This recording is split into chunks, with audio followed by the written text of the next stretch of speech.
Hello friends, पिछली class में जो हमारा टॉपिक चल रहा था क्वेश्चन टैग।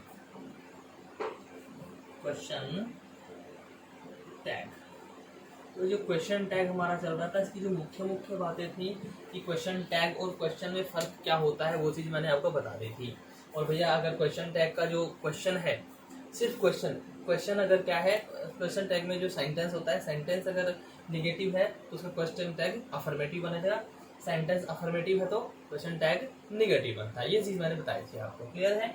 और वो उनकी शॉर्ट फॉर्म जो थी वो लिखा दी थी कि भैया ऑक्सिलरी वर्ब्स जो होती है उनके साथ नोट लगाने पे कौन सी शॉर्ट फॉर्म क्वेश्चन टैग में यूज की जाती है, वो भी मैंने आपको क्लियर कर दी थी, है क्या नहीं है। चलिए, तो अब एक अलग चीज, अब जो आपको उसके बारे उन सेंटेंसेस के अलावा जो अलग चीज होती है, जैसे इंपेरेटिव सेंटेंस। तो इंपेरेटिव सेंटेंस में 4-5 कंडीशंस बनती है। उनमें क्या होता है भाई, यूज टू वाले में क्या होता है, नीड टू, डेयर टू वाले में क्या होता है, ये चीजें मैं आपको आज बताने वाला हूँ। तो आगे बढ़ाते हैं अपने टॉपिक को, क्वेश्चन टैग वाले को। क्लियर है कि नहीं है। चलिए,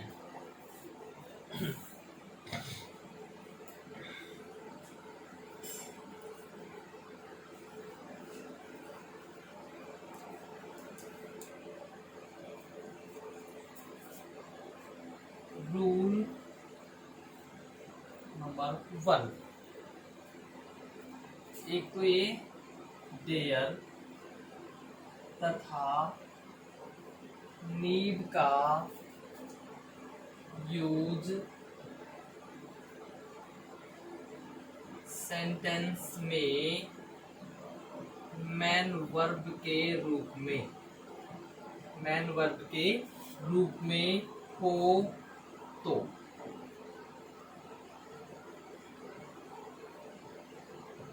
क्वेश्चन टैग। मैं यहाँ पे बता रहा हूँ, नीड तथा देयर का यूज सेंटेंस के मैन वर्ब के रूप में अगर होता है तो क्वेश्चन टैग जो है ना, क्वेश्चन टैग सेंटेंस, यानी जो सेंटेंस है ये सेंटेंस के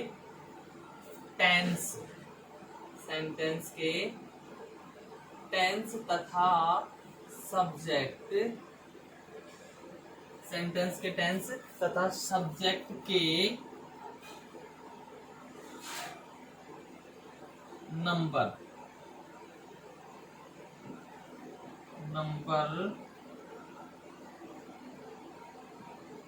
तथा पर्सन के अनुसार बनाया जाता है। भैया अगर ये नीड और डेयर अगर सेंटेंस के मैन वर्ब के रूप में होते हैं, ठीक है, तो उसका नंबर, पर्सन और टेंस देख करके ही हम उसका क्वेश्चन टैग बनाते हैं। क्लियर है। देखिए, जैसे मैं यहाँ एग्जाम्पल नंबर 1 लेता हूँ। Example number 1,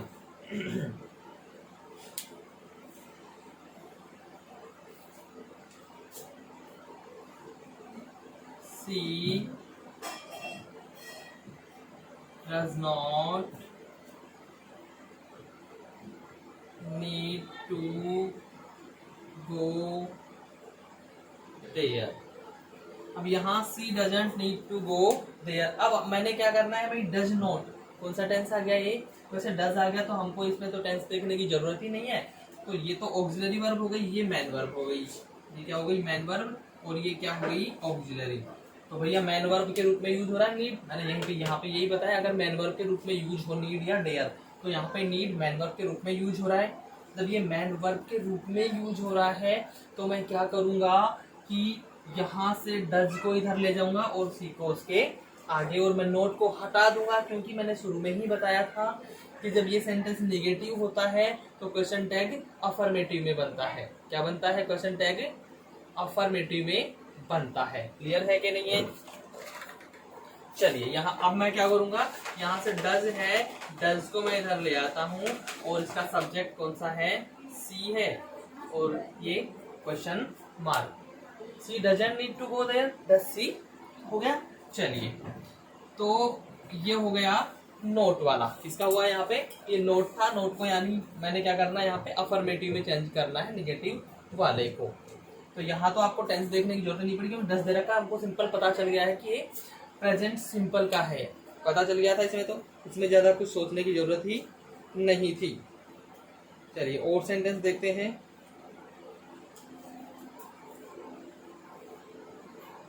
He needs your notebook. He needs your notebook. उसे तुम्हारी नोटबुक की आवश्यकता है। अब यहाँ पे जो मुख्य चीज है आप ये देखेंगे कि इसमें कोई भी ऑक्सिलरी वर्ब नहीं है। फिर हमें क्या देखना है, टेंस देखना है। तो किससे पता चलेगा, नीड्स, एस लग रहा है ना वर्ब में, ये मैन वर्ब है, मैन वर्ब में क्या लग रहा है, एस लग रहा है, वो किसमें लगता है, प्रेजेंट सिंपल टेंस में लगता है। किसमें लगता है स्टूडेंट्स, ये लगता है प्रेजेंट सिंपल टेंस में, प्रेजेंट सिंपल में लगता है, मतलब डूडज वाला। और इधर हम लेते हैं तो क्या होता है, सिर्फ ऑक्सिलरी होता है ना, मैन वर्ब नहीं जाएगी, यहाँ पे क्या आएगी ऑक्सिलरी। तो इसके साथ प्रेजेंट सिंपल की ऑक्सिलरी यानी सिंगुलर की है ना, इसके साथ क्या लगेगा, डज। तो यहाँ पे क्या लगेगा, डजंट ही, डजंट ही। भाई डजंट नोट क्यों लगाया, क्योंकि ये अफर्मेटिव है, तो इधर क्या बनेगा, इसका नेगेटिव बन जाएगा, इसलिए ये हो जाएगा डजंट ही। क्लियर है। चलिए और देखते हैं।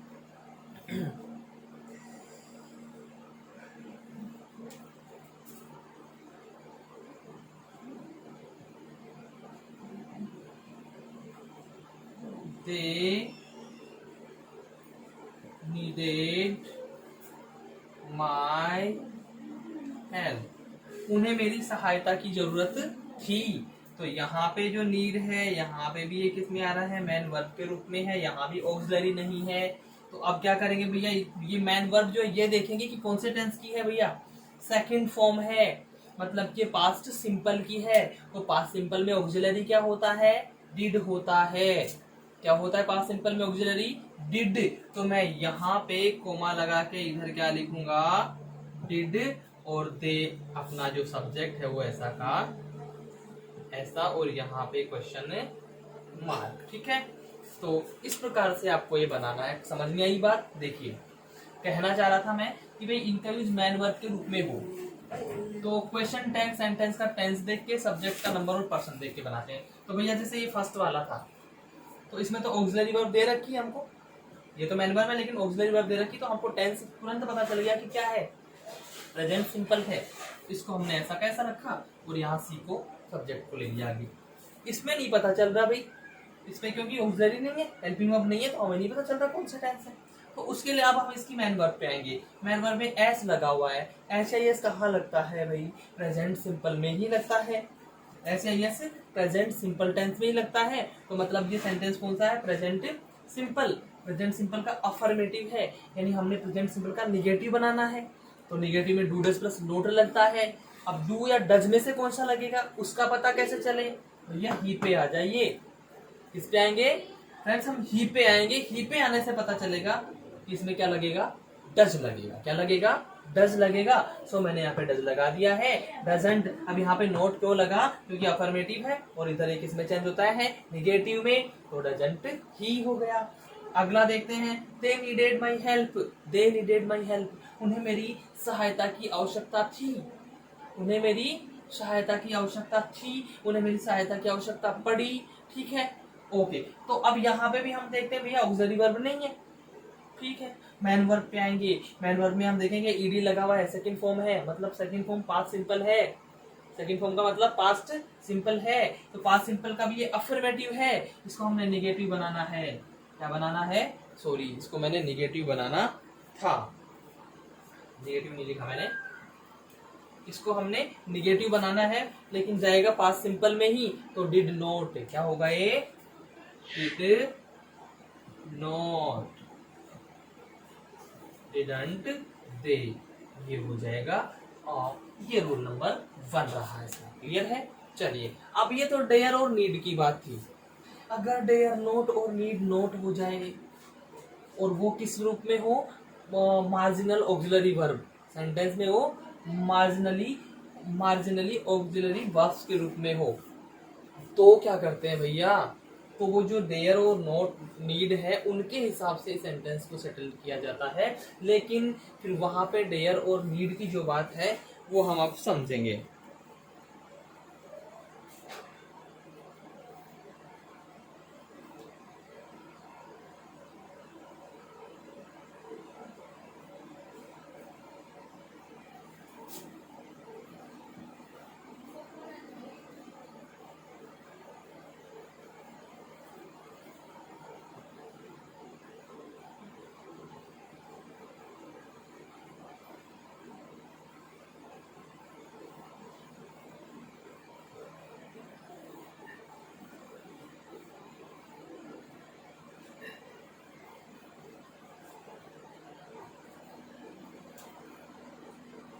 रूल नंबर 2 ये क्या कहता है भाई,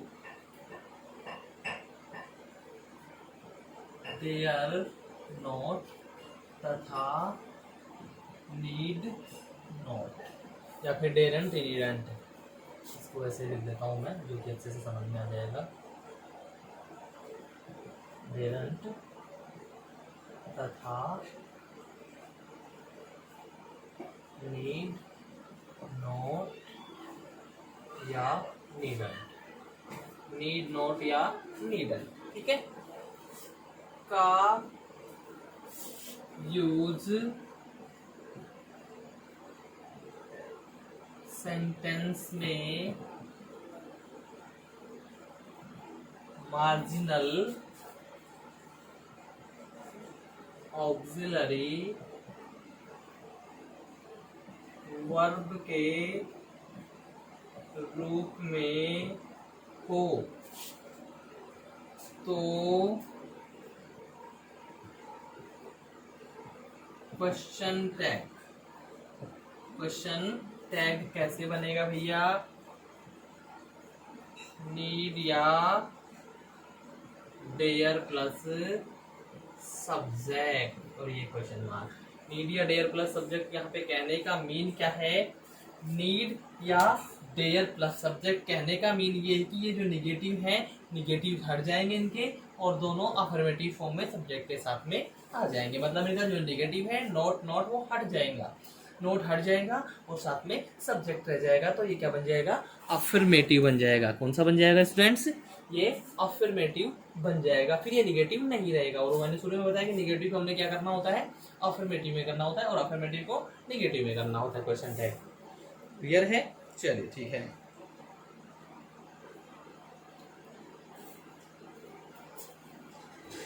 question C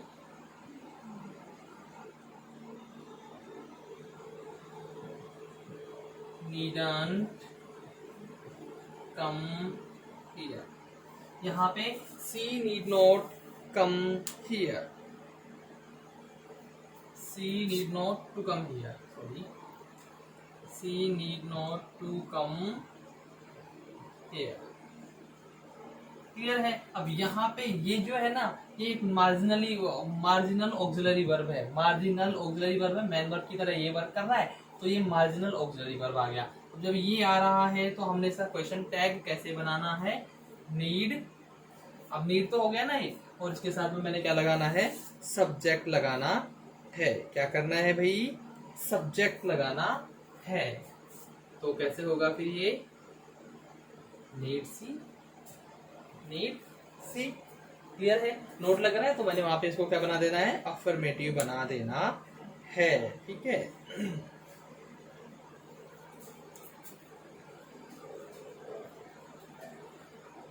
They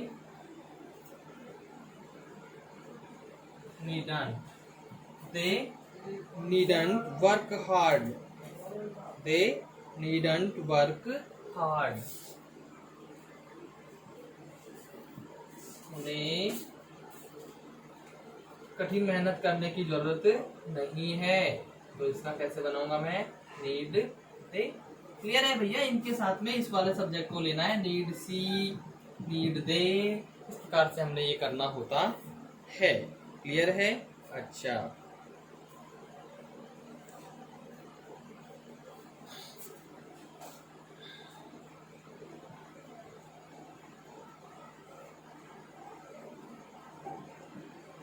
they didn't touch the necked wire। Naked wire यानी नंगे तार जिसे हम बोलते हैं, खुले हुए तार जिनके ऊपर वो प्लास्टिक रोल्ड नहीं होता है, वो नेक्ड वायर होते हैं। बहुत खतरनाक हो सकता है ये, इन पे हाथ लगाना।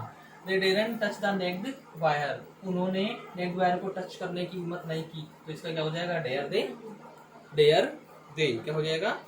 Dare they. बस सिंपल सा है। और फिर यहाँ पे क्वेश्चन मार्क। तो इस प्रकार से हमको ये रूल नंबर 2 में ध्यान रखना है कि भाई डेयर नीड अगर अकेले आ रहे हैं, मतलब वो मैन वर्ब के रूप में यूज होंगे, तो उस वक्त तो हमें क्या करना है? टेंस सब्जेक्ट का, मतलब सेंटेंस का टेंस और सब्जेक्ट का पर्सन और नंबर देख के करना है।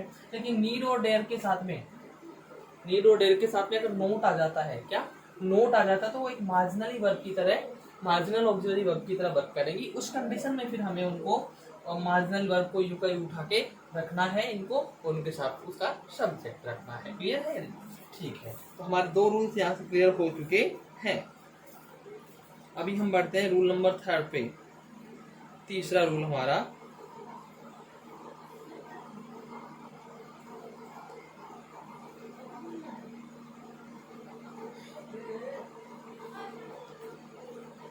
अगर किसी सेंटेंस में यूज टू का प्रयोग हो, ठीक है,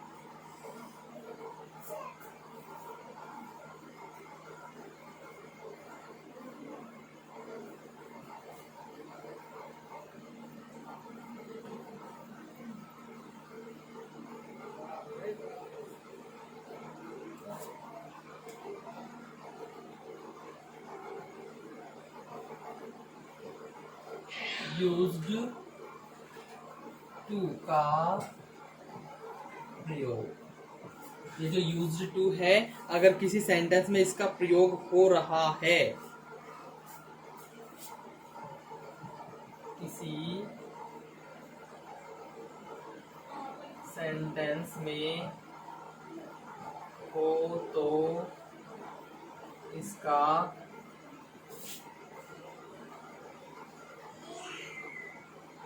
क्वेश्चन टैग, इसका क्वेश्चन टैग कैसे बनाना है? यूजंट या डिडंट, यूजंट या डिडंट प्लस सब्जेक्ट हमको बनाना है।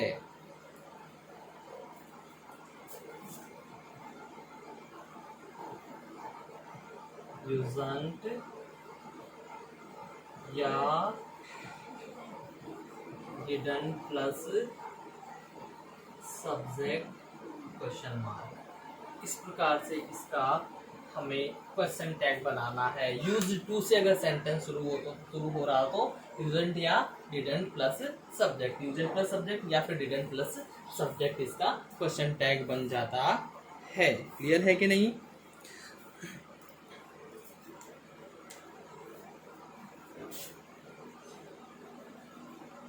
Example number 1, she used to go there. She used to go there, वह वहां जाया करती थी, वह वहां जाया करती थी। तो इसका जब मैं चेंज करूंगा तो एक तो कैसे होगा? यूजंट सी, एक तो हो जाएगा यूजंट सी और दूसरा हो जाएगा डिडंट सी। या तो ये यूज कर सकते हैं या तो ये यूज कर सकते हैं, दोनों में से हम कोई सा भी यहाँ पे यूज कर सकते हैं। बोथ आर राइट, दोनों के दोनों ही क्या है? सही है, इनमें किसी में कोई गलती नहीं है। तो कोई सा भी हम अपनी इच्छा अनुसार, अपनी सुविधा अनुसार यूज कर सकते हैं। क्लियर है कि नहीं है? चलिए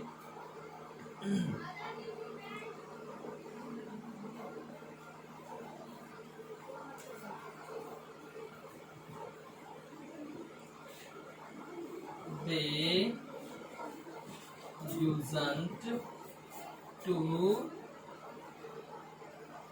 usn't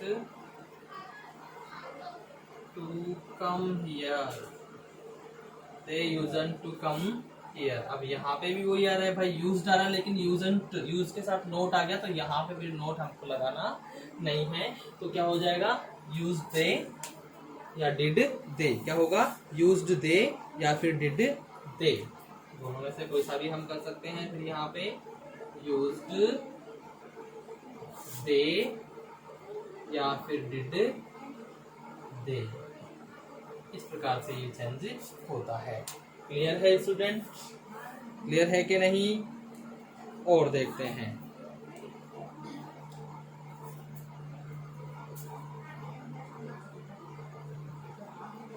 He used to come here। अब यहाँ पे तो मैंने यूज एंड कर दिया था, ठीक है, यहाँ मैंने वापस यूज टू ले लिया, तो फिर यहाँ पे क्या होगा, यूजंट ही या डिडंट ही। तो इस प्रकार से ये है हमारा रूल नंबर 3 कि जब भी किसी सेंटेंस में यूज टू का प्रयोग हो रहा है तो उसका क्वेश्चन टैग कैसे बनाते हैं, यूजेंट सब्जेक्ट या फिर डिडंट सब्जेक्ट। यूजेंट सब्जेक्ट या डिडंट सब्जेक्ट, लेकिन अगर यूज के साथ नोट जुड़ गया तो फिर यूज्ड सब्जेक्ट या डिड सब्जेक्ट। क्लियर है कि नहीं है? चलिए ठीक है, रूल नंबर 3 हो गया है। अब हम रूल नंबर 4 की तरफ बढ़ते हैं। Rule number 4,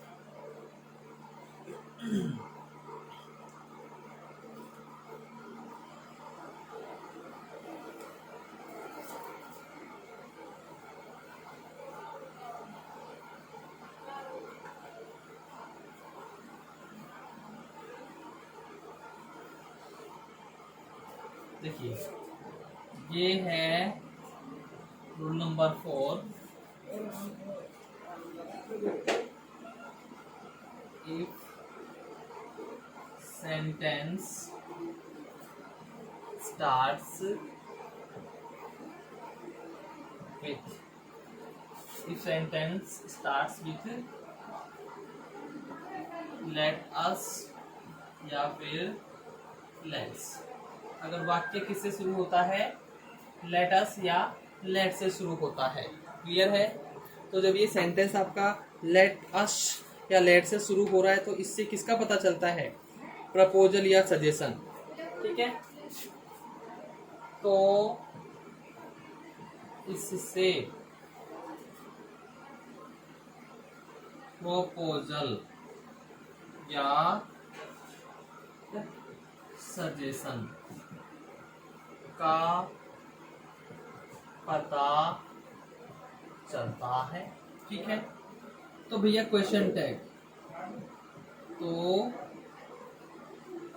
question tag is equal to shall, इसका क्वेश्चन टैग क्या बनेगा, सेल वी। सिंपली क्या बनेगा इसका क्वेश्चन टैग, इसका क्वेश्चन टैग बनेगा सेल वी। कब बनेगा, जब ये लेटर से आपका सेंटेंस शुरू हो रहा है, लेटर से शुरू हो रहा है तो उससे प्रपोजल या सजेशन का पता चलता है। प्रपोजल यानी प्रस्ताव, सजेशन यानी सुझाव। यहाँ पे लिख देता हूँ मैं, प्रपोजल का मतलब होता है प्रस्ताव और सजेशन का मतलब होता है सुझाव। तो इन दोनों चीजों का इससे पता चलता है, लेटर से सेंटेंस स्टार्ट होता है तो उस कंडीशन में question tag shall plus subject we, shall plus we question mark, ये आपका क्वेश्चन टैग बनेगा। 5वां रूल है रूल नंबर 5। अब आप सोचेंगे सर ये दोनों को एक साथ क्यों लिखा रहे हैं, क्योंकि दोनों लेट के हैं, इसलिए थोड़ा आप उसमें डिफरेंस कर सकें, इसलिए मैं दोनों को एक साथ लिखवा रहा हूं। ठीक है, इफ सेंटेंस स्टार्ट्स विद, अगर वाक्य स्टार्ट होता है किस किस से,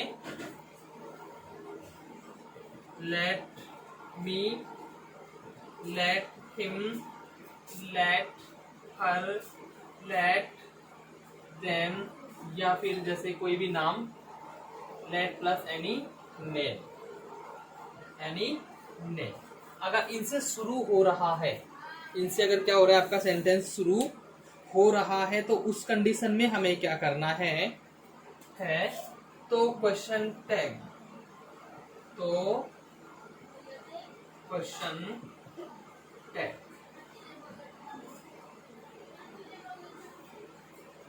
क्वेश्चन टैग क्या होगा, विल यू, विल, ये वाला इसका क्वेश्चन टैग बनेगा। कौन सा बनेगा क्वेश्चन टैग इसका? Will you. सिंपली कौन सा बनेगा? Will you. कब बनेगा? जब sentence let me, let him, let her, let them, let या लेट प्लस एनी नेम, जैसे let Ram, let Shyam, let Meena, let Sita, let Seema, जो भी अगर होता है उनमें से अगर कुछ भी है तो क्वेश्चन टैग होगा आपका विल यू। और अगर लेटस से स्टार्ट हो रहा है तो क्वेश्चन टैग होगा शैल वी। ये हमको थोड़ा सा डिफरेंस करना है। ध्यान, दोनों शुरू हो रहे हैं लेट से, लेकिन यहाँ लेट के बाद अस होगा, यहाँ लेट के बाद मी, हिम, हर, देम या कोई भी नेम होगा। तो इस कंडीशन में अलग अलग लेट के साथ अस है तो शैल वी, लेट के साथ इनमें से कोई है तो विल यू। ये हमको विशेष रूप से ध्यान रखना पड़ेगा। क्लियर है स्टूडेंट्स? चलिए अब हम इनके एग्जांपल्स लेते हैं।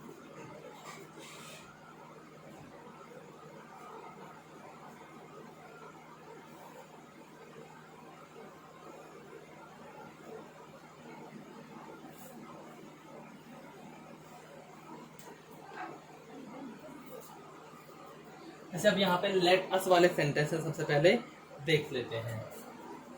Example first, let us enjoy the party. Let us enjoy the party. Clear है? तो शुरू किससे हो रहा है भाई? लेट से, साथ में अस लगा हुआ है, लेट अस। तो यानी यहाँ पे या तो सजेशन दे रहा होगा या प्रपोज कर रहा होगा, उसको प्रस्ताव रखा होगा उसके सामने। तो इसमें हमें क्या करना है फिर भैया? लेट की जगह सेल हो जाएगा, अस की जगह वी। तो यहाँ पे ये हो जाएगा सेल वी, सेल वी। ये इसका क्वेश्चन टैग बन जाएगा। Let us play together. Let us play together. हमें साथ साथ खेलना चाहिए। अब यहाँ पे भी क्या होगा?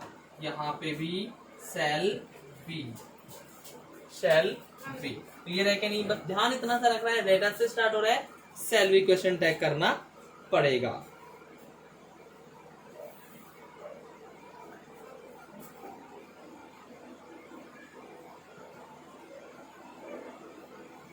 let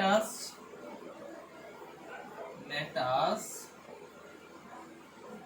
read the Ramayana. तो shall be, shall be. Clear है? तो इस प्रकार से बस सिंपल सी चीज, let us, let us, let us, तो भैया shall be, shall be, shall be. Clear है कि नहीं है? चलो यहां पे लेते हैं, late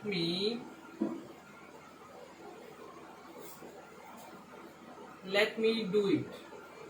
late me do it, मुझे यह करने दो। Let me do it. तो अब यहाँ पे क्या है करेंगे हम? Will you, will you. Clear है कि नहीं है? Late me do it, will you. तो यहाँ पे लेट के साथ क्या आ रहा है? लेट के साथ मी आ रहा है। लेट के साथ मी जो हमारे यहाँ पे है, तो लेट के साथ मी आ रहा है, तो फिर हमने क्वेश्चन टैग क्या बनाना है? विल यू, जो मैंने आपके सामने अभी बनाया हुआ है। क्लियर है?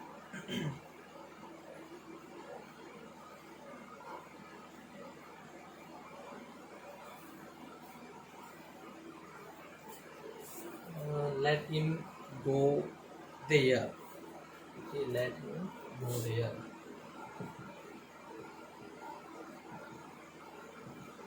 Let him go there. अब यहाँ पे लेट के साथ हिम आ रहा है, अस नहीं आ रहा। अस आ रहा होता तो क्या करते? सेल भी करते। यहाँ पे लेट के साथ में क्या आ रहा है भाई? हिम आ रहा है, इसलिए हम क्या करेंगे? विल यू करेंगे। क्या करेंगे? Will you. क्लियर है? तो ये लीजिए, मैं यहाँ पे कर देता हूँ विल यू और ये question mark.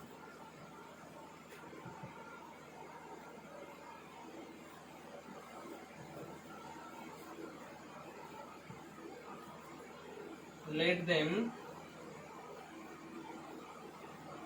Play chess. Let them play chess. तो यहाँ पे भी क्या होगा? Will you. तो बस सिंपल सी चीज ध्यान रखनी है, दोनों में डिफरेंस क्या है? दोनों स्टार्ट लेट से होंगे, लेकिन एक लेट के साथ एस होगा। सॉरी, यहाँ पे लेट नहीं है,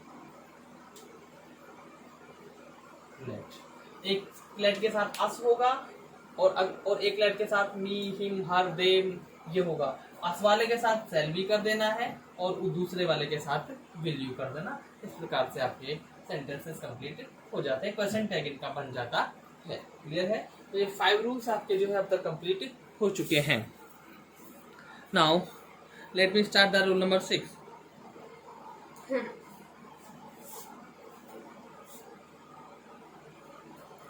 अब इनके बाद में जो और रूल्स हम पढ़ने वाले हैं वो सारे के सारे रूल्स किसके हैं? इंपेरेटिव सेंटेंस के। किसके हैं? इंपेरेटिव सेंटेंस के अलग अलग तरीके से जो क्वेश्चन टैग बनाए जाते हैं वो है, अब हम पढ़ेंगे।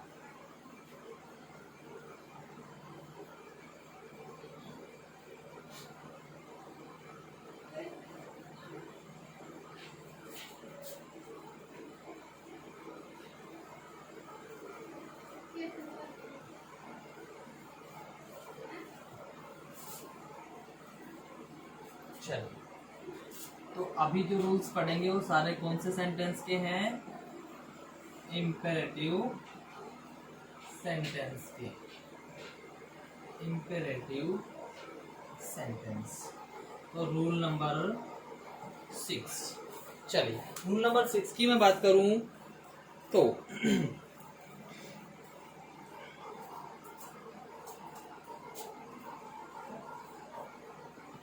अफर्मेटिव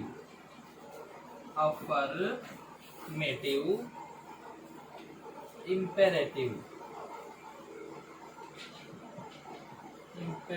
सेंटेंस का क्वेश्चन टैग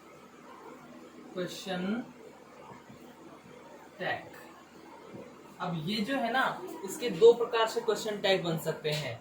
कैसे, कितने प्रकार से बन सकते हैं? अफर्मेटिव, जो इंपेरेटिव का अफर्मेटिव सेंटेंस हो, कौन सा सेंटेंस हो? अफर्मेटिव हो, तो इसके दो प्रकार से बनेंगे। देखिए, अब अफर्मेटिव अगर बनाना है मेरे को, हम इसको अफर्मेटिव भी बना सकते हैं, निगेटिव भी बना सकते हैं। तो अफर्मेटिव तो कैसे बनेगा? Will you. क्या बनेगा? Will you. और अगर मैं निगेटिव बना रहा हूं इसका, निगेटिव, तो फिर ये बन जाएगा वांट यू। तो ये दोनों में से कोई सा भी हम बना सकते हैं। अफर्मेटिव इंपेरेटिव सेंटेंस में हम विल यू भी कर सकते हैं, विल नॉट यू भी कर सकते हैं। वहां हम पे किसी प्रकार की कोई भी बाउंडेशन नहीं है। लेकिन सेंटेंस कौन सा होना चाहिए? इंपेरेटिव। और इंपेरेटिव में भी इंपेरेटिव सेंटेंस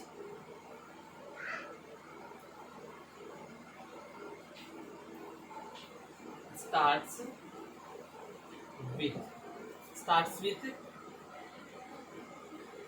verb first और प्लीज या काइंडली। या तो वर्ब की फर्स्ट फॉर्म से शुरू होते हैं ये, या वर्ब की फर्स्ट फॉर्म के अलावा प्लीज या काइंडली से। अगर प्लीज या काइंडली से हो रहा है और वर्ब की फर्स्ट फॉर्म से हो रहा है, ठीक है, तो भैया ये इंपेरेटिव अफर्मेटिव सेंटेंस होगा। कौन सा सेंटेंस होगा? Affirmative imperative sentence. तो इस कंडीशन में हम विल यू भी कर सकते हैं और विल नॉट यू भी कर सकते हैं। क्लियर है कि नहीं है? चलिए, अब हम इसके एग्जांपल्स लेते हैं।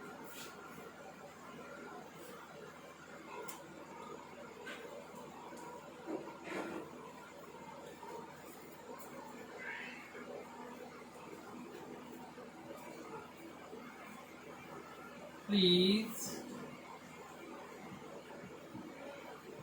Give me your pen. Please give me your pen. आप इसको या तो मैं विल यू करूंगा, क्या करूंगा? मैं इसे विल यू भी कर सकता हूं, और अगर मैं चाहूं तो इसे विल नॉट यू भी कर सकता हूं। वांट यू भी मैं इसको कर सकता हूं। और बात करूं सही गलत की, तो ये भी सही, ये भी सही। Please give me your pen, will you या विल नॉट यू। तो कैसे होगा? Please give me your pen, will you, या फिर please give me your pen, will not you. तो ये दोनों ही यहाँ पे क्या है? सही हैं।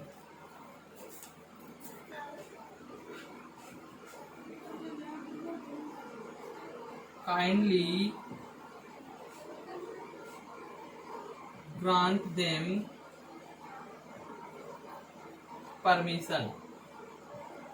काइंडली ग्रांट देम परमिशन, कृपया उन्हें क्या करें, अनुमति दें। तो अब अनुमति देने की यहाँ बात हो रही है, सिचुएशन ये है, तो यहाँ पे भी हम क्या कर सकते हैं, विल यू या फिर वांट यू।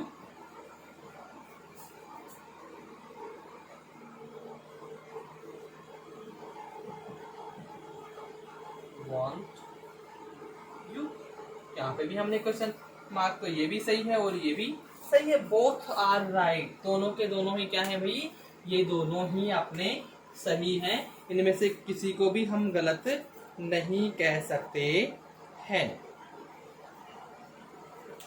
और देखिए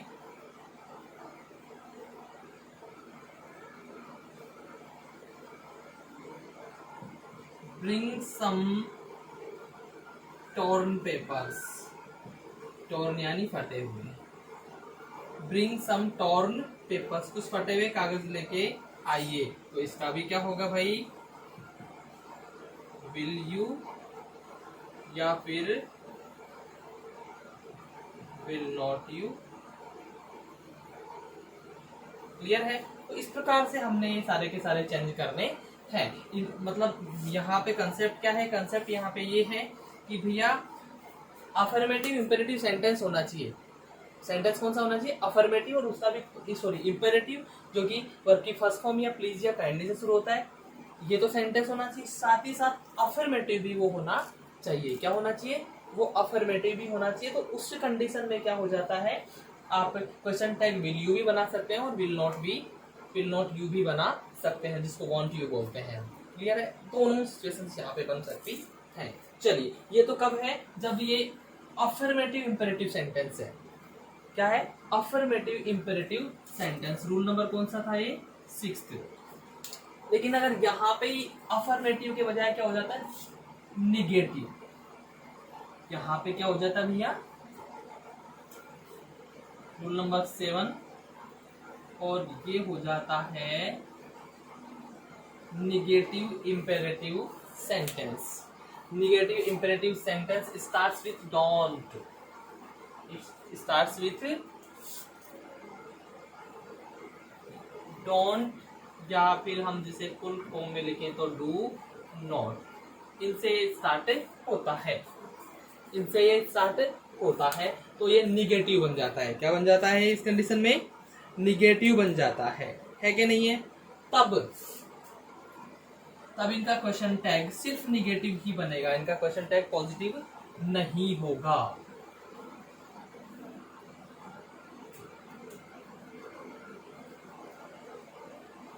तो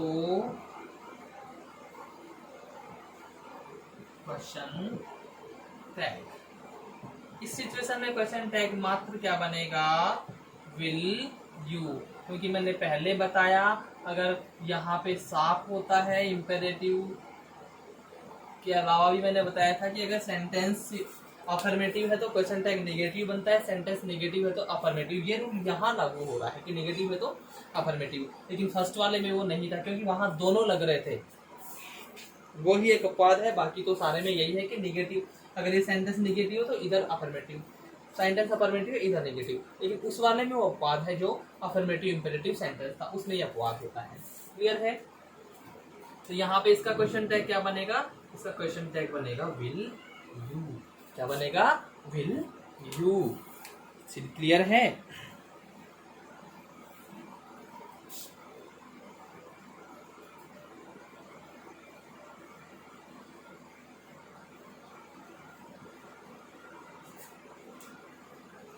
Example first. Don't pluck the flowers. Don't pluck the flowers. फूल मत तोड़िए। ये क्या कह रहा है, फूल मत तोड़िए। तो यहाँ पे क्या होगा, will you, ठीक है। Don't plug the flowers, will you, don't, तो इसलिए हमने ये किया क्योंकि भैया डू नॉट आ रहा है, यानी कि ये निगेटिव जा रहा है, इंपेरेटिव ही है, क्योंकि इंपेरेटिव सेंटेंस या तो किससे शुरू होते हैं, या तो ये शुरू होते हैं वर्ब की फर्स्ट फॉर्म से, या फिर प्लीज या काइंडली से, या डू नॉट से, या फिर होते हैं लेट से। किससे, लेट डू या do not, please kindly be first. Let का हम पढ़ चुके हैं, लेटस और लेट दोनों पढ़ चुके हैं हम। उसके अलावा हम इसका अफर्मेटिव इंपेरेटिव सेंटेंस पढ़ चुके हैं। अब निगेटिव इंपेरेटिव सेंटेंस है वो ये हमारा अभी यहाँ चल रहा है, जिसे हम अभी वर्तमान समय में पढ़ रहे हैं।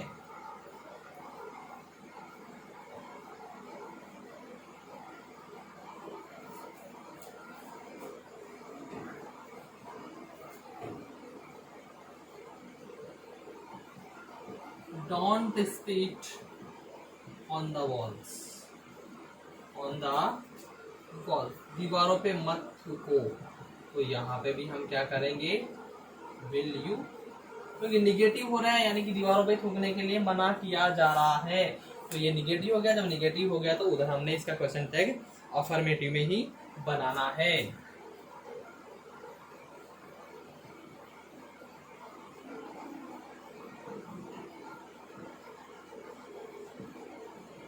डोंट मेक अ नॉइज, शोरगुल मत करो। तो यहाँ पे फिर मैं क्या करूंगा, विल यू। तो हम नोटिस कर सकते हैं कि सभी सेंटेंसेस में क्या हो रहा है भाई, इधर don't don't don't don't say start हो रहा है, मतलब ये इंपेरेटिव सेंटेंस है और इंपेरेटिव में भी कौन से हैं, निगेटिव। तो जब इंपेरेटिव निगेटिव सेंटेंस हो जो डोंट से शुरू हो रहे हो, तो भैया उसका क्वेश्चन टैग हमेशा हमेशा और हमेशा हमने विल यू ही बनाना है।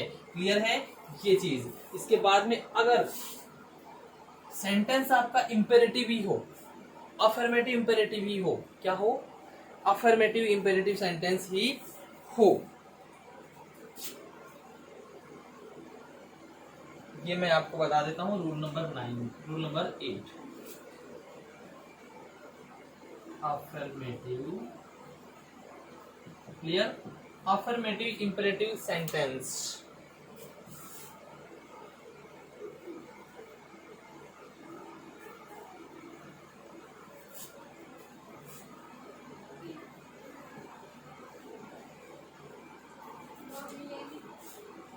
का यूज मोर अर्जेंसी, मोर अर्जेंसी मतलब बहुत ज्यादा अति आवश्यकता के लिए हो। किसके लिए हो, ज्यादा आवश्यक, अति आवश्यकता,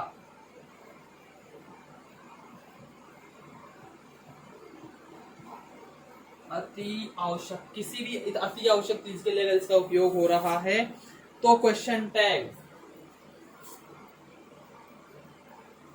के लिए हो, के लिए हो, तो इस कंडीशन में भी भैया क्वेश्चन टैग हमारा will you, will not you होगा।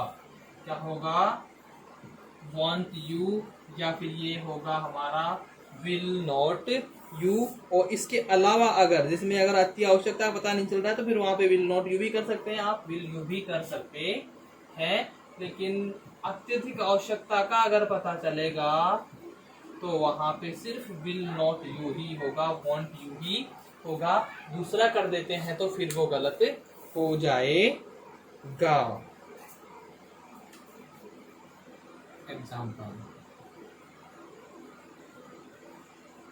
Remember, remember to shut the window, remember to shut the window. भैया यहाँ पे ये कह रहे हैं कि खिड़की बंद करने का ध्यान रखना, खिड़की बंद करनी ही है, मतलब वो अनिवार्य है कि खिड़की तो बंद करनी ही पड़ेगी। तो यहाँ पे हम क्या करेंगे, want you, want you। Clear है, खिड़की बंद करने का याद रखना, रखोगे ये बात यहाँ पे क्लियर। चलिए ये हो गया remember to shut the window, will not you. यहाँ पे हम देख रहे हैं कि आवश्यकता है, अति आवश्यकता के लिए यूज हो रहा है कि विंडो तो बंद करनी ही करनी है। Be careful while solving the sums, be careful while solving the sums. जब सम्स को आप सोल्व कर रहे हैं तो बड़े सावधान रहें। क्या आप नहीं रहोगे, भाई रहना होगा सावधान, तो सावधान नहीं रहेंगे तो गलती हो जाएंगी। क्या हो जाएंगी? गलती हो जाएंगी, इसलिए सावधान तो रहना पड़ेगा। ठीक, ये हो गए इंपेरेटिव के 3 अलग से, तो पहले पढ़ा दिए लेटस और लेट वाले, अब ये भी 3 इसके ही हैं इंपेरेटिव के। अब चौथा क्या होता है कि इंपेरेटिव में अगर शब्द का सेंटेंस का जो बोध हो रहा है वर्ब का पता चले, डांट या फटकार का। क्या पता चले? डांट या फटकार का पता चले।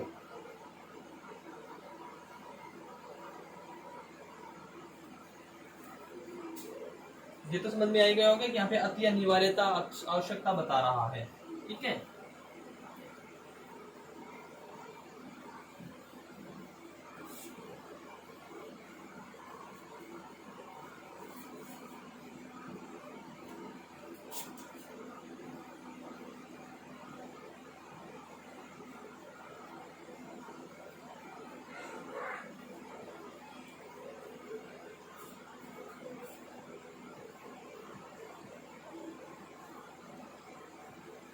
imperative sentence में used वर्ब से यदि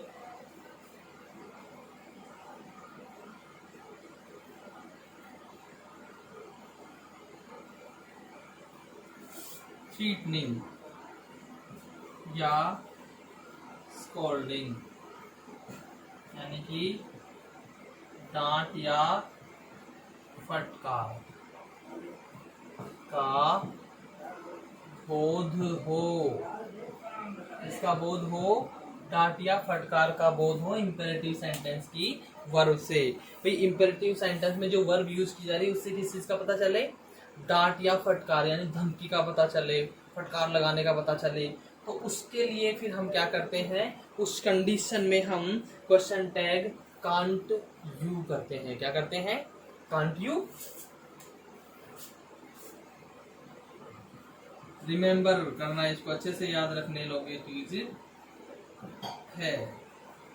it is point to be remembered. Question tag तो क्या होगा भैया इसका? कांट यू, ये इसका क्वेश्चन टैग हो जाएगा। क्लियर? चलिए, तो अब हम इसके भी एग्जांपल एक दो ले लेते हैं।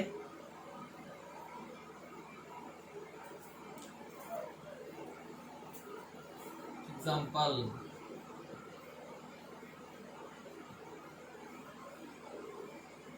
use your own pen, use your own pen, can't you?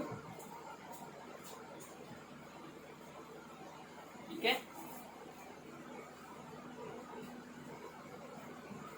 Mind your own business, mind your own business, अपने कार्य का ध्यान रखो, अपने कार्य का ध्यान रखो। तो यहाँ पे भी फिर क्या होगा? Can't you. क्लियर है? तो ये चीजें हमको विशेष रूप से ध्यान रखनी है। ठीक है स्टूडेंट्स, तो ये हो गया रूल नंबर 9, यानी कि है ये भी इंपेरेटिव, क्योंकि वर्ब से स्टार्ट हो रहा है, वर्ब से स्टार्ट हो रहा है, वर्ब की फर्स्ट फॉर्म, वर्ब की फर्स्ट फॉर्म से स्टार्ट हो रहे हैं। लेकिन यहाँ पे जो वर्ब यूज हो रही है ये दोनों, इनसे किसी को डांटने का आभास होता है, किसी को फटकार लगाने का बोध होता है, इसलिए यहाँ पे विल नॉट या विल यू ना करके हमने क्या किया है? कांट यू किया है। क्या किया है? कांट यू किया है। क्लियर है? तो हमारे 9 रूल्स अब तक कंप्लीट हो चुके हैं। Now we will study about rule number 10। Rule number 10,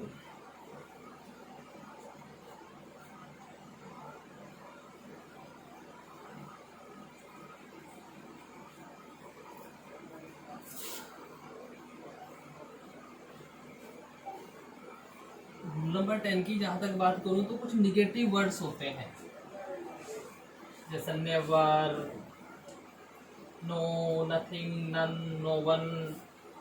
ठीक है, स्कार्सली, हार्डली, रेयरली, सेल्डम। तो ये जो वर्ड्स होते हैं भाई ये क्या है? निगेटिविटी को शो करते हैं, इसलिए इनके क्वेश्चन टैग में कभी भी नोट का यूज नहीं होता है।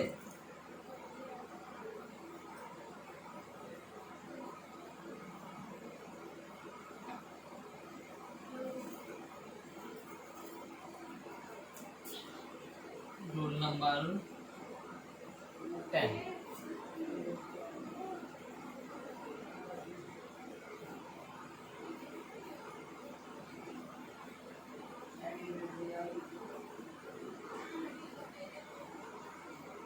neither not no no one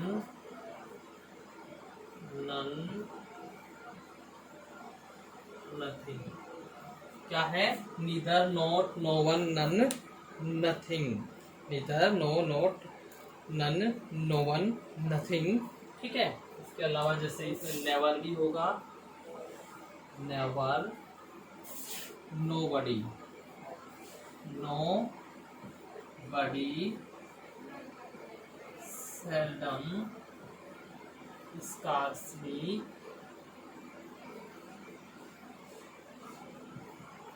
barely, rarely। ठीक है। तो ये जो मैंने यहाँ पे वर्ड्स लिखे आपके सामने, neither, not, no one, no one, none, nothing, never, scarcely, hardly, rarely, seldom. ठीक है। इसमें फ्यू भी आ जाएगा, लिटिल भी आ जाएगा, फ्यू या लिटिल।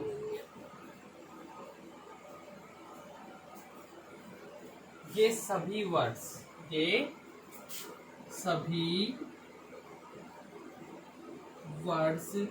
किसको दर्शाते हैं भाई? निगेटिविटी को दर्शाते हैं, नकारात्मकता को दर्शाते हैं। सभी के सभी क्या है? ये नकारात्मक शब्द है। क्लियर है?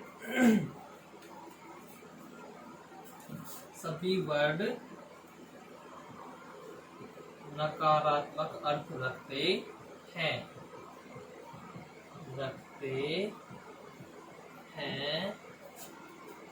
तो इनका question tag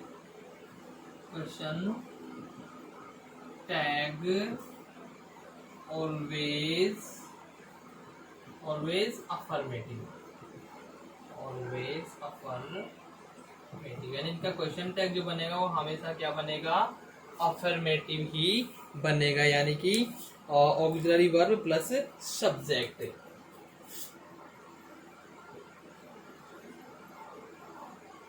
auxiliary verb plus subject and this is question mark. तो इस प्रकार से इनका क्वेश्चन टैग बनेगा। ध्यान रहे, जितने भी शब्द मैंने यहाँ पे लिखे हैं सबके सब क्या है? निगेटिव वर्ड्स हैं, नकारात्मक शब्द ये हैं। किसको दर्शाते हैं? ये नकारात्मकता को दर्शाते हैं।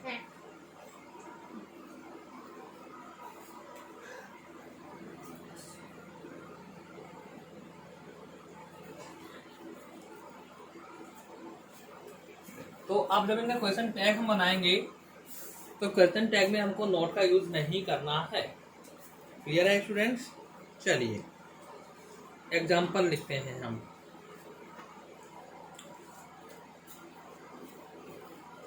एग्जाम्पल फर्स्ट, नो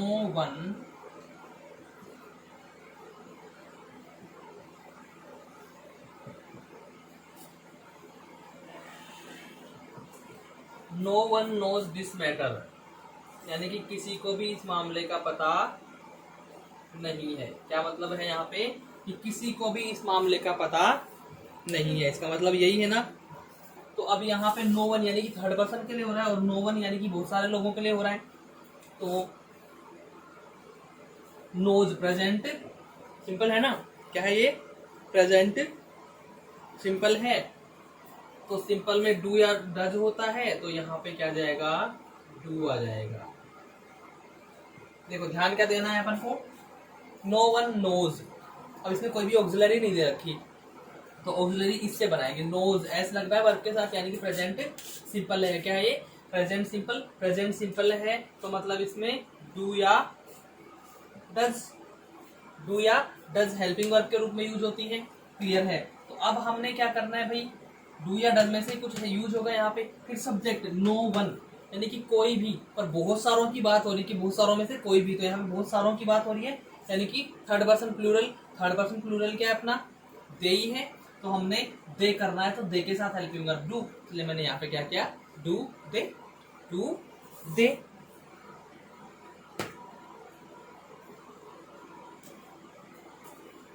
यहाँ पे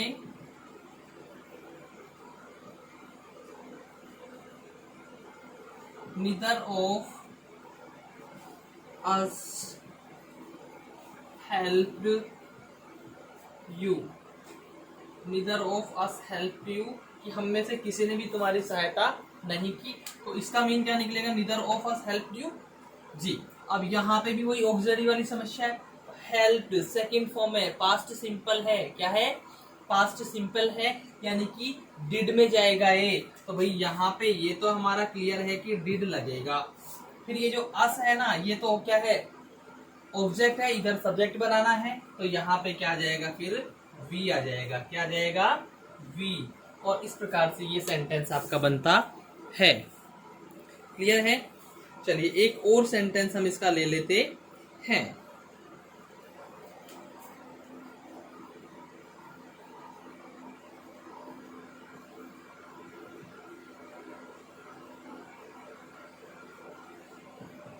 नथिंग इज योर वर्क, तो इसका होगा इज इट, कुछ भी तुम्हारा नहीं है, क्या ये है, तो अब यहाँ पे सिंगुलर की बात हो रही है, इज लग रहा है, तो इस तो ऐसा कैसे आ जाएगा, ऑक्सिलरी है ना, ऑक्सिलरी ऐसी कैसे आएगी, नथिंग की जगह यहाँ पे इट आ जाएगा। क्लियर है। तो इस प्रकार से ये क्वेश्चन टैग्स हमारे जो है ये थे। ठीक है, इसमें कुछ और पॉइंट्स हैं जो ध्यान हमको रखने हैं, वो हम अगली क्लास में पढ़ेंगे। क्लियर है। तो आशा करता हूँ यहाँ तक आपको समझ में आया होगा। इसमें कोई भी समस्या होती है आप कमेंट बॉक्स में अपनी परेशानी डालें, आपको समाधान दिया जाएगा। Thank you very much.